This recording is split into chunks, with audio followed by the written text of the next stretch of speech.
안녕하세요. 저는 올해 40대가 된 남자입니다. 지금까지 인생을 살면서 저에게 아주 큰 일들이 많이 생겼는데요. 이 일들을 저만 알고 있기에는 아쉬워서 여러분들에게 한번 소개해 보려고 해요. 저는 아내와 귀여운 딸과 함께 살고 있습니다. 아내와 저는 다들 주위에서 금슬이 좋다고 말할 정도로 서로를 아끼고 너무 사랑해요. 저도 아내를 볼 때마다 전생에 나라를 구했나 싶을 정도로 감격스럽고 결혼한 지 5년이 넘었는데도 신혼같이 달달하죠. 저와 아내는 친구 사이였는데 연애를 20대 초반부터 해서 저희 부부의 주위 사람들은 저희가 얼마나 애정이 깊은지 다 알고 있어요. 다들 어떻게 아직도 금술이 그렇게 좋을 수 있냐며 자기네들 부부는 그냥 동거인이라고 하면서 저희를 부러워했습니다. 저는 오히려 배우자를 동거인 취급하는 그들이 더 신기했지만요. 그리고 저와 아내의 주위 사람들은 다 아는 사이다 보니까 친한 친구들도 많았어요. 그 중에 민호라는 친구가 저희 부부와 친했답니다. 민호는 결혼을 한 번 했었었는데 아내와 이혼을 하고 혼자서 열심히 돈 벌어서 살고 있는 친구였고 늘 제가 새로운 사람을 만나라고 하면 민호는 이젠 지쳤다며 자신을 위해 돈을 쓰는 게 더 좋다고 하는 사람이었죠. 저는 그 말에 동의를 하지 않는 건 아니지만 그래도 항상 민호한테 귀가 닳도록 결혼은 좋은 거라고 말을 해도 민호는 듣지도 않더라고요. 그렇게 그날도 민호와 같이 만나서 밥도 먹고 이야기도 하면서 재밌게 놀고 있었는데 거리에 있는 사주집을 지나다가 갑자기 민호가 야, 여기 들어가 보자 하는 겁니다. 저는 사주나 타로 같은 건 절대 안 믿어서 왜? 나 이런 거 돈 아까워 라고 했지만 민호는 아니, 나만 보게. 나 미래운 좀 보자 라고 하더라고요. 저는 내키지 않았지만 그래도 재미삼아서 민호와 같이 사주집에 들어갔어요. 그런데 사주집에 앉아있던 할머니는 들어가자마자 저와 눈이 마주쳤고 그러면서 에휴 이러는 거 있죠? 초면에 사람 면전에 대고 쯧쯧거리면 누가 좋아하나요? 솔직히 기분은 나빴지만 할머니라서 꾹 참았습니다. 그런데 그 할머니는 자리에 앉자마자 저에게 아휴, 너는 앞으로 큰일이 많이 생길 거요. 주위 사람한테 맘 함부로 주지 말고 아휴, 딱한 것이라고 하는 겁니다. 저는 사주를 전혀 믿지 않았고 그 할머니가 장사꾼으로밖에 보이지 않았기에 저를 갑자기 딱한 사람 취급하는 것이 기분이 나쁘더군요. 네 와이프도 믿지 마. 그거 속에 뭘 품고 있어. 할머니는 저에 대해서 악담을 하시는 것으로도 모자라 제 아내까지 말을 하시면서 저와 아내 사이를 갈라놓으려고 하시더라고요. 아내와 제가 금술이 얼마나 좋은데 그런 말을 하시는지 기분이 너무 나빴습니다. 할머니, 그게 무슨 소리세요? 제 아내와 제가 금술이 얼마나 좋은데 사기를 치실 거면 뭘 좀 알고 치세요. 라고 하며 화내고 나가려는데 할머니가 저에게 숫자 2를 기억하고 곧 주위에 아픈 사람이 생기니까 조심혀 라고 하는 겁니다. 저는 그 말을 다 무시하고 민호를 데리고 사주집을 나왔어요. 민호는 야, 저 할머니 뭐냐? 돈도 안 드렸는데 저렇게 말하시고? 야, 저게 다 진짜라고 생각하냐? 그냥 지어낸 말이야. 자기 용한 척 하는 거라고. 우리 와이프랑 내가 얼마나 사이가 좋은데 그런 악담을 해? 민호야, 오늘 기분도 꿀꿀하니까 술이나 한잔 하자. 기분 더럽네. 야, 그치? 저 할머니 장난이 심하시네. 라고 하며 저와 친구는 오늘 들은 말들을 다 한 귀로 듣고 한 귀로 흘리자고 했어요. 그런데 그런 말을 들으니까 왠지 모르게 계속 떠오르는 거 있죠? 숫자 2랑 주위에 아픈 사람이 생긴다는 말을 들으니까 이에 집착하게 되고 주위 사람들을 하나씩 다 떠올려 보게 되더군요.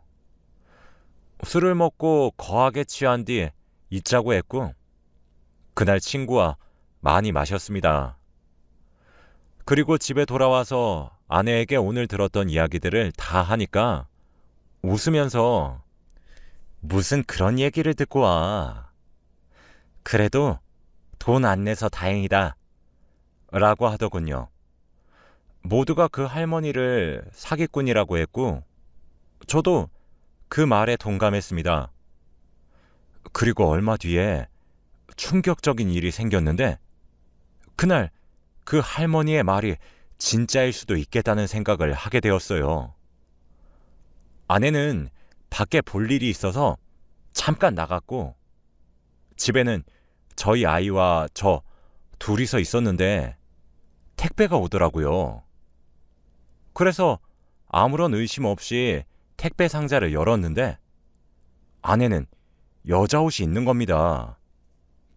그리고 이거 입고 와 라고 쓰여져 있는 편지도 있었죠.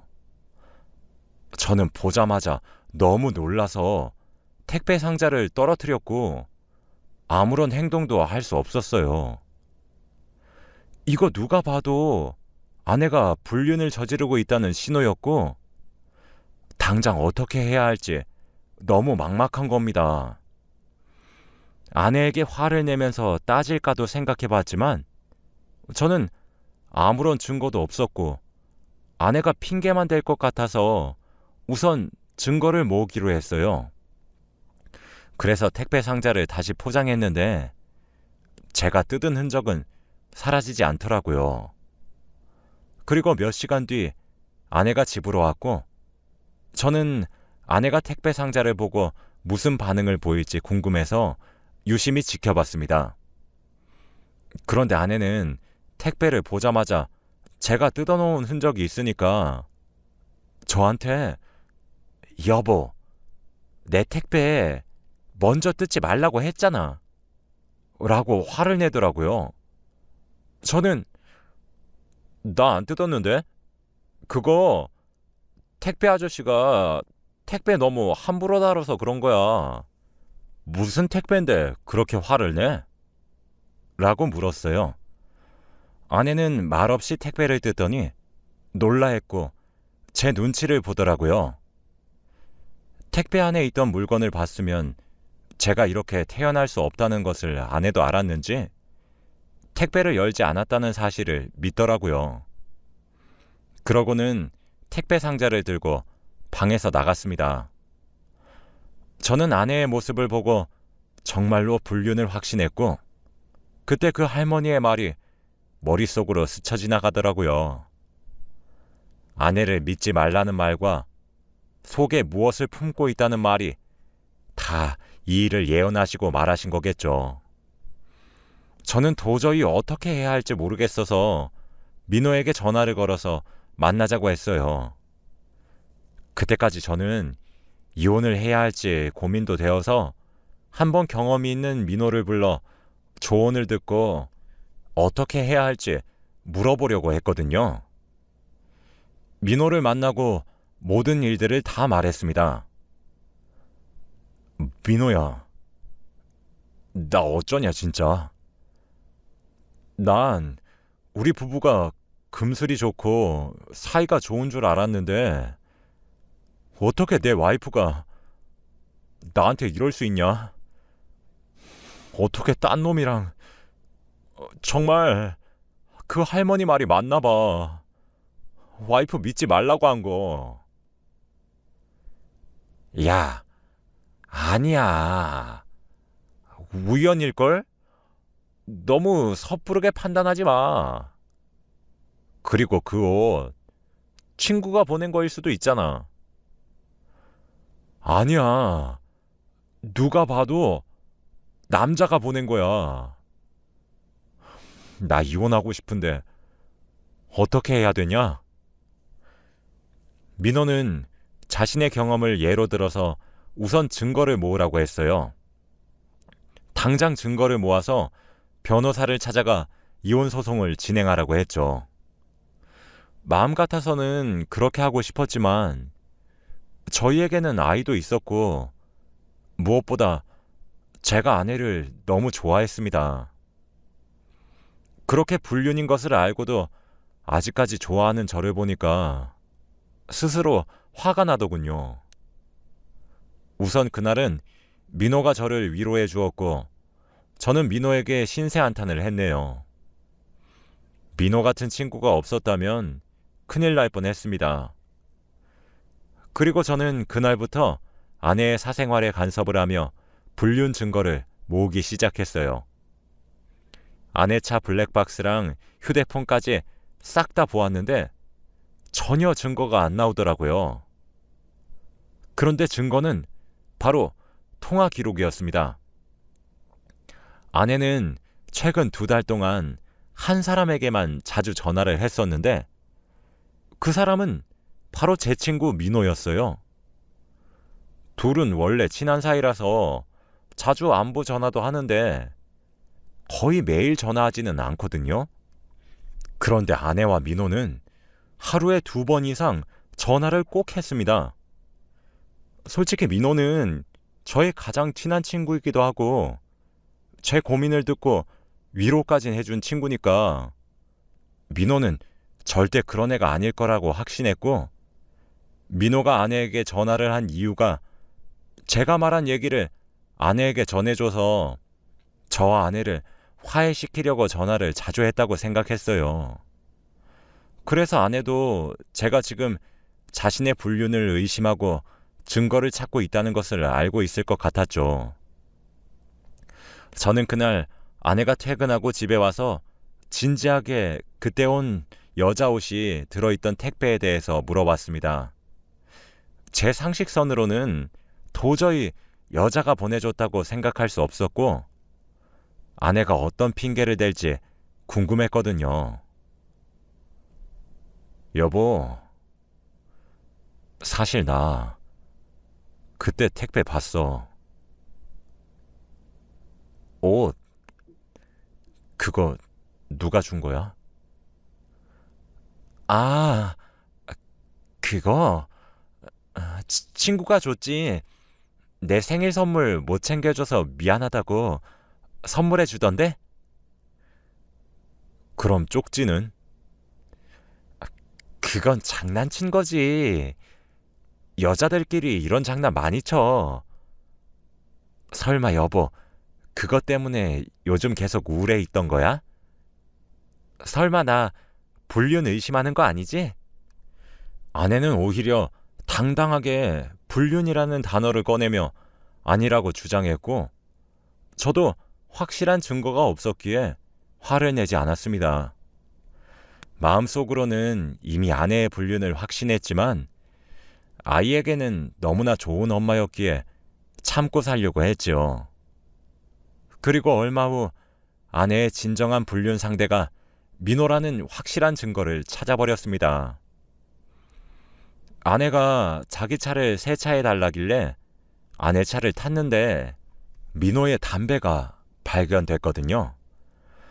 민호는 전자담배를 피워서 누가 봐도 민호 거인 것이 티가 나는데 그게 아내의 차에 있었습니다. 그리고 민호가 비싼 전자담배 잃어버렸다고 저한테 한탄을 한 적도 있었거든요. 그걸 보고 두 사람한테 화가 많이 났고 어떻게 제 앞에서 얼굴 하나 안 변하고 태연하게 행동할 수 있었을까요? 그리고 아내는 차에 누가 봐도 전자담배가 떨어져 있는데 마치 제가 보라고 거기 놓은 것 마냥 아주 대놓고 있었습니다. 저는 그 자리에서 민호에게 전화를 걸고 야, 나 네 전자담배 찾았다. 라고 한 뒤 민호 집 앞으로 아내 차를 끌고 갔어요. 민호는 아내 차를 탄 저를 보고 놀랐고 제가 둘 사이를 아는 것을 눈치챘는지 아무 말도 하지 못하더라고요. 민호를 조수석에 태우고 사람이 없는 곳으로 차를 끌고 가는 동안 저희 둘은 아무 말도 하지 않았어요. 차를 갓길에 세우고 민호에게 전자담배를 건네주었고 민호야, 네 전자담배 우리 와이프 차에 있더라. 설명 좀 해봐. 라고 말을 했죠. 미안하다. 민호의 눈에는 눈물이 맺혀 있었고 저에게 미안하다는 말뿐이었어요. 자기도 어쩔 수 없었다고 합니다. 내가 너한테 솔직하게 말하려고 했는데 네가 너무 힘들어하니까 말할 수 없었어. 그리고 네 아내가 너한테 어떤 존재인지 내가 다 아는데 정말 미안하다. 앞으로는 절대 네 눈에 안 띌게. 미안해. 민호는 저에게 사과를 하고 차에서 내렸고 저는 차 안에서 펑펑 울었네요. 가장 친한 친구와 아내의 불륜이라니요. 처음에는 꿈을 꾸는 줄 알았습니다. 그날 집으로 돌아가서 아내에게 모든 사실을 다 밝혔더니 아내도 할 말이 없는지 이혼을 하자고 하더라고요. 대신 위자료 많이 주겠다고 양육권도 가지라고 하면서요. 그리고 저와 아내의 인연은 끝이 났습니다. 주위 사람들은 금술이 좋던 저와 아내의 이혼 소식을 듣고는 무슨 일이냐고 연락이 많이 왔고 거기다 대고 다른 남자와 불륜을 저질렀다고 말하기에는 너무 민망했어요. 그렇게 몇 달이 흘렀고 어느 정도 아내 없는 생활에 적응을 하고 있을 시기였습니다. 아이는 한창 엄마의 손길이 필요한 나이인데 엄마가 없으니까 너무 외로워하더라고요. 그래도 엄마의 빈자리를 채워주기 위해서 아이에게 헌신을 다했습니다. 일을 마치고 와서 힘들어 죽을 것 같아도 아이와 몇 시간 동안 놀아주었고 잠에 들 때까지 옆에 있어준 뒤 저는 밀린 집안일을 해야 했죠. 그리고 아침이 되면 유치원에 보내주고 출근을 했습니다. 아무래도 혼자서 벌다 보니 아이 하나 키우는 것이 많이 벅차기도 했고 아이가 말을 안 듣거나 너무 힘들 때는 혼자 화장실에 들어가서 아이가 자는 동안 많이 울기도 했어요. 그래도 지금은 많이 적응돼서 울지는 않습니다. 그런데 어느 날 갑자기 누군가에게 전화가 왔어요. 바로 제 친구였던 민호입니다. 아내와 이혼하고 단 한 번도 연락해 본 적 없는 민호가 몇 달 만에 이렇게 전화가 오니까 이상하더라고요. 둘이서 행복하게 잘 살고 있다고 안부 전화하는 건가 싶어서 처음 전화는 받지 않았어요. 그런데 계속해서 전화가 울리길래 어쩔 수 없이 받았습니다. 그런데 전화기 너머로 들리는 민호의 목소리가 굉장히 안 좋아 보였어요. 흐느껴 울면서 저에게 내가 죄책감이 생겨서 안 되겠다, 야. 라고 했죠. 이제야 친구 아내와 불륜을 저지른 것에 대해서 죄책감을 느낀 건가 싶어서 퉁명스럽게 왜? 라고 했는데 민호가 하는 말은 정말 충격적이었습니다. 민호는 저에게 나, 네 와이프랑 바람난 거 아니야. 다 네 와이프가 시킨 거라고 임마. 라고 했거든요. 도대체 그게 무슨 소린가 했더니 알고 보니 민호는 아내의 부탁을 받고 연기를 한 거였습니다. 네 와이프 지금 병원이야. 갑상선 암이라고. 알고 보니 아내는 갑상선암 투병 중이라서 저와 이혼을 했던 것이었습니다. 그런데 제가 알고 있는 갑상선암은 쉽게 치료할 수 있다고 생각했는데 그게 아니었죠. 아내는 운이 나빠서 종양 크기도 크고 위치도 좋지 않은 악성이었다고 해요. 그래서 의사 선생님도 갸우뚱거리시면서 수술해도 재발할 수 있다고 했지만 그래도 고집해서 아내는 수술을 했는데 결국 재발을 하고 말았고 결국 지금은 죽음을 기다리고 있다고 하더라고요. 저는 아내가 죽을 수도 있다는 소리에 당장 민호에게 들은 병원으로 갔고 아내가 있는 병동은 바로 호스피스 병동이었습니다. 제가 알고 있는 이 병동은 생을 마감할 때를 기다리고 있는 환자들이 지내는 곳이라 일반 병동이랑 띄워져 있다고 들었는데 정말 그렇게 생겼더라고요. 저는 설마 하는 마음으로 병실 문을 열었는데 거기에는 얼굴이 헬쑥해져서 누가 봐도 아픈 사람처럼 생긴 아내가 침대에 누워 있었어요. 저는 아픈 아내를 보자마자 눈물이 왈칵 쏟아졌고 아내도 그런 저를 보고 많이 놀란 눈치더라고요. 그러면서 저에게 당신이 어떻게? 라고 했고 저는 그런 아내를 와락 안아버렸어요. 너 바보야? 왜 나한테 말을 안 해? 미안해. 내가 다 잘못했어. 아내와 대화를 하면서 알게 된 건 아내는 저와 아이를 너무 사랑해서 자기가 죽고 떠나도 자기를 잊고 행복하게 살았으면 좋겠다는 마음으로 민호와 그런 자작극을 펼친 거였다고 합니다. 택배도 전자담배도 다 계획한 거였고요. 그리고 2달 동안 전화를 자주 한 것도 아내가 민호를 설득하기 위해서 그랬다고 합니다. 사주 할머니가 말한 숫자 2가 바로 이거였나 봐요. 그리고 주위에 아픈 사람이 생긴다는 것도 바로 아내였고요. 내가 그렇게 모질게 하고 떠났으면 잘 살 것이지. 왜 나를 다시 찾아와? 내가 악역이어야 나를 금방 잊지. 민호도 참. 그때 민호가 병실 문을 스르륵 하고 열었고 저희 둘을 보고 웃더라고요. 민호는 이제서야 자신의 속마음을 이야기했습니다. 민호와 제가 사주를 보러 갔을 때 그때가 저희 아내가 민호에게 부탁을 하고 있었을 때래요. 민호는 저에게 그런 상처를 줄 수 없다고 거절했지만 아내는 죽을 사람 소원 한 번만 들어달라고 사정사정을 했다고 합니다.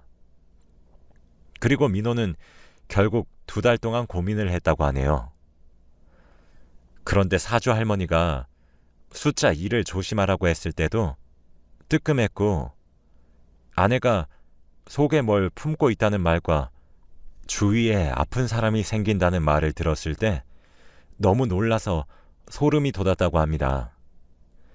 그때는 티를 안 냈지만 며칠 뒤 혼자서 거기를 다시 찾아가서 사주를 봤다고 하더군요. 그리고 지금 아내는 임종을 바라보고 있어요. 저는 아내 옆에서 간호를 열심히 하고 있고 아내의 마지막 순간까지 함께 하려고 합니다. 아내는 아직도 자신의 계획이 제대로 마무리 못 지었다고 자기가 죽어도 다른 여자 만나서 행복하게 살라고 하지만 저는 절대 그럴 생각이 없어요. 아내의 마지막까지 제가 있을 수 있어서 정말 다행입니다. 민호가 진실을 저에게 말해주지 않았다면 아직까지 민호와 아내를 원망하고 있었겠죠. 아내는 자기가 나쁜 사람으로 남겨져야 제가 아내를 쉽게 잊는다고 하지만 아내는 저에게 처음이자 마지막 여자라 아무리 저에게 나쁜 짓을 해도 절대 잊을 수 없을 거예요. 부디 아내가 좋은 곳으로 갔으면 좋겠습니다. 제 사연은 여기까지이고 들어주셔서 감사합니다.